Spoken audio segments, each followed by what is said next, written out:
اعوذ باللہ من الشیطان الرجیم، بسم اللہ الرحمن الرحیم۔ سورہ فاتحہ کو فاتحہ کیوں کہتے ہیں اور اس کے کتنے نام ہیں؟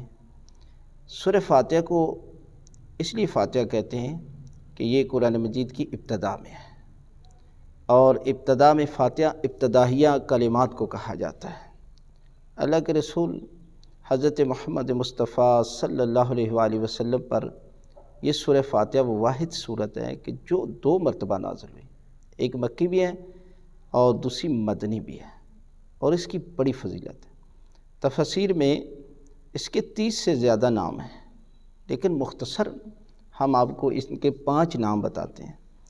پہلا نام ہے ام الکتاب، یعنی قرآن مجید کا پورا جو نچوڑ ہے نا وہ سورہ فاتحہ میں ہے، یعنی تمام مفاہیم جو ہے نا ان کو جمع کر کے سورہ فاتحہ میں رکھا گیا ہے، اس لیے اس کو ام الکتاب کہا جاتا ہے۔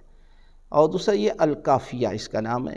کافیہ کا مطلب یہ ہے کہ یہ واحد صورت ہے کہ قرآن مجید میں جن کا ہر 2 رکعت میں، یعنی پہلی نماز میں 2 رکعت میں اس کا پڑھنا واجب ہے، اور اس کے بغیر نماز نہیں ہوتی۔ اللہ کے رسول نے فرمایا کہ وہ کوئی نماز کہ جس میں سورہ فاتحہ نہ پڑھی جائے وہ نماز نہیں ہے، لہذا سورہ فاتحہ کے بغیر نماز نہیں ہے، لہذا اس کو کافیہ کہا جاتا ہے۔ تیسرا یہ الشافی، اس کا نام ایک شافی ہے۔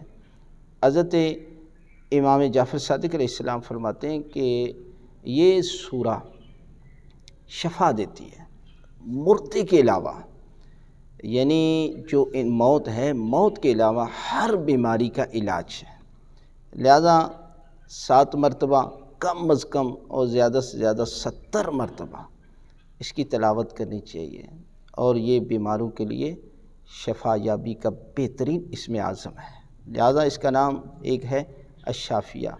اور چوتھا اسم اعظم یہ بھی ہے، حضرت امام جعفر صادق علیہ السلام فرماتے ہیں کہ سورہ فاتحہ پوری کی پوری یہ اسم اعظم ہے، یعنی اس میں اللہ کے نام ہیں، جیسے الرحمن الرحیم، الحمدللہ رب العالمین، یہ سارے کے سارے نام جو ہیں وہ اسم اعظم ہیں، ان کے ذریعے کی ہوئی ہر دعا پروردگار جو ہے وہ قبول فرماتا ہے۔ یہ پوری کی پوری چوتھا نام ہے اسم اعظم۔ اور 5واں نام ہے دعا، یعنی یہ سورہ فاتحہ پوری کی پوری دعا بھی ہے۔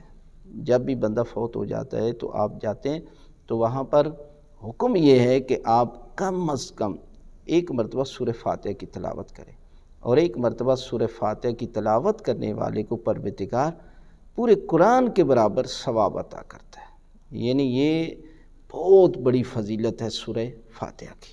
لہذا ہر صورت میں آپ سورہ فاتحہ کو قرأت کے ساتھ جو ہے وہ یاد کریں، اور جو موقع بتائے گئے ہر موقع پر آپ سورہ فاتحہ سے فائدہ اٹھائیں، اس میں دنیا و آخرت کی کامیابی اور کامیابی